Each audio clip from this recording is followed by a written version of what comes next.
धरती हिली, Richter scale पर 5.5 की तीव्रता दर्ज हुई, केंद्र जमीन से सिर्फ 10 किलोमीटर नीचे। लेकिन सवाल सिर्फ इतना नहीं कि भूकंप आया, सवाल यह है कि क्या महज ये प्राकृतिक झटका था या किसी बड़े राज की आहट। दक्षिणी ईरान में बुशहर परमाणु संयंत्र से करीब 100 किलोमीटर दूर विदुखान इलाके में गुरुवार को तेज झटके महसूस किए गए भूकंप के। जर्मनी के German research centre for geoscience के मुताबिक भारतीय समय अनुसार सुबह लगभग 10 बजे भूकंप दर्ज किया गया था। आधिकारिक तौर पर इसे भूकंपीय गतिविधि बताया गया है, लेकिन इसकी टाइमिंग और लोकेशन ने कई सवाल खड़े कर दिए हैं।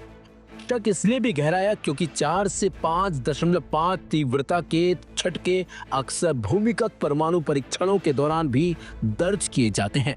हालांकि अभी तक ईरान की ओर से यह स्पष्ट नहीं किया गया है कि यह पूरी तरह प्राकृतिक घटना थी या फिर नहीं।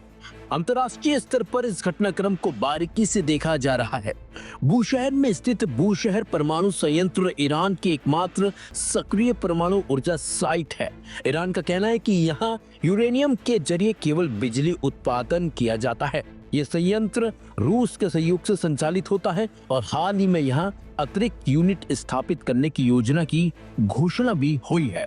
लेकिन रणनीतिक विशेषज्ञों का मानना है कि किसी भी परमाणु ऊर्जा परिसर के अंदर संवेदनशील गतिविधियां छिपाना असंभव नहीं होता। हालांकि इसके समर्थन में कोई सार्वजनिक प्रमाण उपलब्ध नहीं है।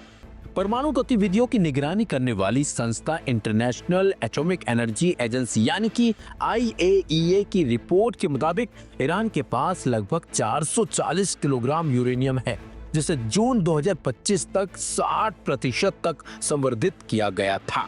विशेषज्ञों का कहना है कि 90% संवर्धन के बाद यूरेनियम हथियार ग्रेड स्तर पर पहुंच जाता है।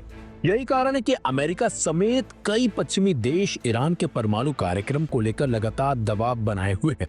हाल के महीनों में वॉशिंगटन और तेहरान के बीच कूटनीतिक तनाव बढ़ा है। यूरेनियम भंडार को लेकर बातचीत के लिए मस्कट और जिनेवा में बैठकें भी हुई। हालांकि किसी भी निर्णायक समझौते की घोषणा अभी तक तो नहीं हुई है। ऐसे संवेदनशील माहौल में आया ये भूकंप महज एक प्राकृतिक घटना भी हो सकता है, क्योंकि ईरान भूकंपीय दृष्टि से सक्रिय क्षेत्र में स्थित है। लेकिन जब जमीन परमाणु संयंत्र के पास हिलती है तो सवाल उठना स्वाभाविक है। क्या ये सिर्फ धरती की करवट है या किसी बड़े परमाणु रहस्य की आहट?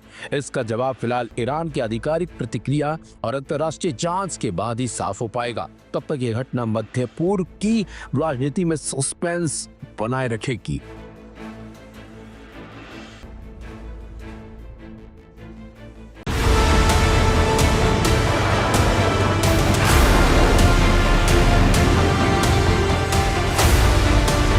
अमेरिका और ईरान के बीच जंग शुरू होने की आशंका बढ़ती जा रही है। दोनों देश एक तरफ जहां बातचीत के जरिए हल निकालने की कोशिश कर रहे हैं, तो वहीं दूसरी तरफ दोनों ही देश युद्ध की तैयारियों में भी जुट गए हैं। अमेरिका मिडिल ईस्ट में अपनी सैन्य मौजूदगी लगातार बढ़ा रहा है। यहाँ दो युद्धपोत तैनात कर दिए गए हैं। वहीं ईरान ने भी अमेरिकी हमले से निपटने की तैयारी शुरू कर दी है। नई तस्वीरों से खुलासा हुआ है कि किसी भी हमले की आशंका को लेकर ईरान ने अपने परमाणु ठिकानों की किलेबंदी शुरू कर दी है।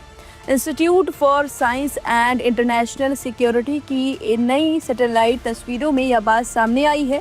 विशेषज्ञों के मुताबिक ईरान अपने न्यूक्लियर ठिकानों को कंक्रीट और मिट्टी के नीचे दबा रहा है और उन्हें मजबूत बंकरों में तब्दील किया जा रहा है।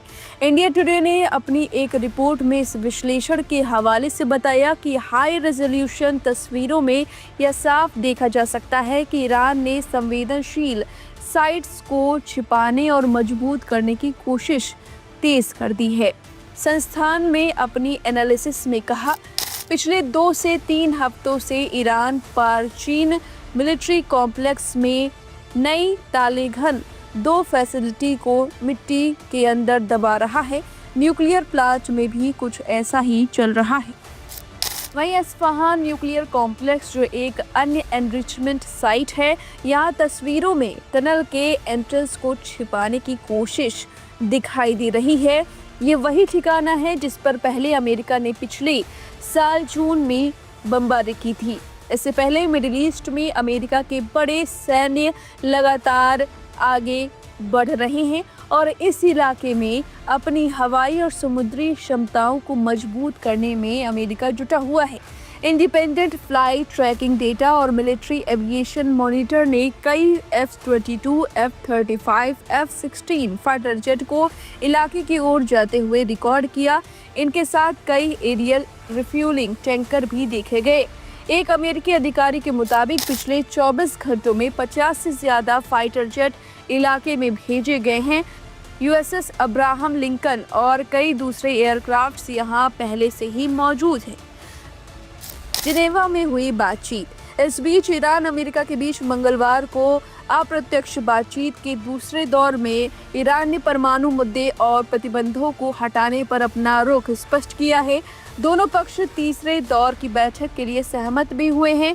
ईरानी विदेश मंत्रालय के प्रवक्ता इस्माइल बकाई ने बातचीत के बाद कहा कि परमाणु मुद्दे, प्रतिबंधों में ढील और किसी भी संभावित समझ के ढांचे पर ईरान का दृष्टिकोण अमेरिका तक पहुंचा दिया गया है। वहीं ईरानी प्रतिनिधि मंडल का नेतृत्व करने वाले विदेश मंत्री अब्बास अरागची के हवाले से कहा गया, दोनों पक्ष कुछ मुद्दों पर सैद्धांतिक रूप से कुछ समझौतों तक पहुंचने में सक्षम रहे हैं। फिलहाल इस खबर पर आपकी क्या राय है, मैं कमेंट करके अपनी राय जरूर दें। बने रहिए लाइव हिंदुस्तान के साथ।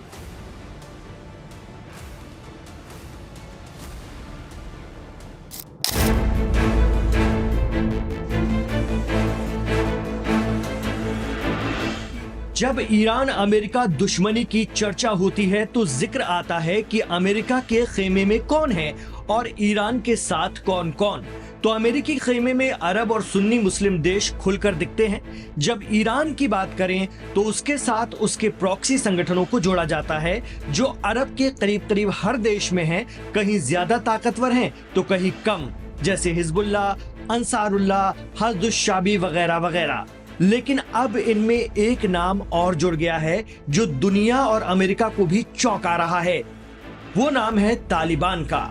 जी हां, इस्लामिक अमीरात ऑफ अफगानिस्तान ने ईरान का साथ देने का ऐलान कर दिया है।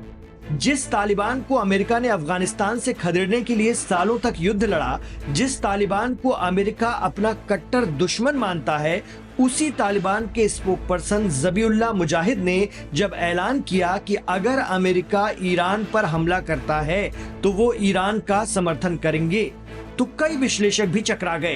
तालिबान की छवि एक कट्टर सुन्नी वहाबी विचारधारा से जुड़े संगठन की बनती है, जबकि ईरान एक शिया बहुल देश है। धार्मिक और ऐतिहासिक रूप से इनके रिश्ते बहुत सहज नहीं रहे हैं। तालिबान के पिछले दौर में अफगानिस्तान में शिया अल्पसंख्यकों और दूसरे अल्पसंख्यक समुदायों पर जुल्म और जबर के कई आरोप लगते रहे। हालांकि तालिबान ने इससे इनकार किया। इतना ही नहीं, ईरान अफगानिस्तान में खास तौर पर पानी के बंटवारे को लेकर भी पहले से तनाव रहा है। तो फिर ये अजब गजब गठबंधन क्यों?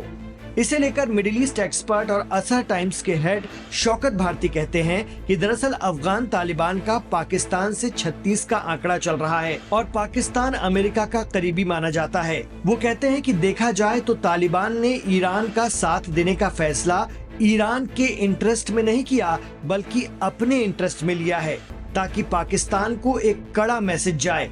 बकौल शौकत भारती, तालिबान को ईरान से अगर इतनी ही मोहब्बत है तो उन्हें उस समय उसका साथ देना था जब फिलिस्तीन के मुद्दे पर ईरान अकेला खड़ा था, फिलिस्तीन की आजादी की बात कर रहा था और अमेरिका, इसराइल और अरब देशों का खेमा इसके खिलाफ रहा। इसमें अमेरिका, इसराइल तो खुलकर फिलिस्तीन के खिलाफ रहे हैं और अरब और दूसरे मुस्लिम देश बातों से कुछ और असलियत में कुछ और दिखते हैं। मीडिया रिपोर्ट बताती है कि अमेरिका का विरोध तालिबान और ईरान दोनों ही करते हैं। इस्लामिक क्रांति के बाद से ईरान के लिए अमेरिका और इसराइल नंबर 1 दुश्मन है, तो तालिबान ने 20 सालों तक अमेरिका से लड़कर और फिर वापस अफगानिस्तान की सत्ता हाथ में लेकर बता दिया कि वो अमेरिका से भिड़ने और उसे बाहर करने की ताकत रखते हैं। ऐसे में देखा जाए तो ईरान और तालिबान दोनों अमेरिका को अपना साझा दुश्मन मानते हैं। ज़बीउल्लाह मुजाहिद ने यह भी साफ किया है कि तालिबान युद्ध का समर्थन नहीं करता, लेकिन अफगानिस्तान के लोग ईरान के प्रति सहानुभूति रखेंगे और अपनी क्षमता के भीतर उनकी मदद भी करेंगे।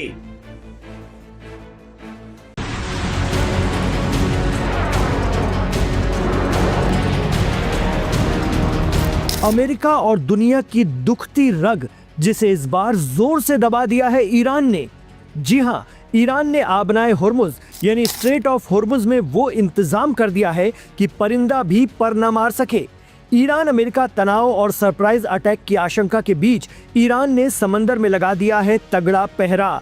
जी हां, होर्मुज स्ट्रेट के पास पहले तो ईरान की नेवी ने नेवल ड्रिल की और इसके बाद अब ईरान के टेलीविजन चैनल रिपोर्ट कर रहे हैं, वीडियो दिखाकर दावा कर रहे हैं कि दुनिया को तेल सप्लाई के बेहद सेंसिटिव समुद्री रास्ते पर ईरान के कंट्रोल वाले सभी आइलैंड पर ईरान की मिलिट्री तैनात है।